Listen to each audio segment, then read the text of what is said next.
ওই শোনো না, আজকে আমার বাইরের কিছু খেতে ইচ্ছা করছে। কি খাবে? কি আনবো বলো? যা খুশি, তুমি এমন কিছু নিয়ে আসো যেটা আমি কোনোদিনও খাইনি, যা খাবার পরে যেন আমার মুখে লেগে থাকে। আচ্ছা, দেখছি কি পাওয়া যায় বাজারে, যা তুমি কোনোদিনও খাওনি। ঠিক আছে। সোনা, দেখো তোমার জন্য কি নিয়ে এসেছি। কি এনেছো গো? এইভাবে না, চোখ বন্ধ করো, আমি নিজের হাতে খাইয়ে দেব। ওকে।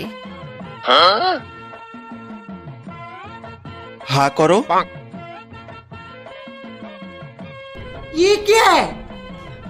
এটা কি গো? খেতে কেমন যেন একটা অদ্ভুত স্বাদ লাগছে। গোবর। আহা হা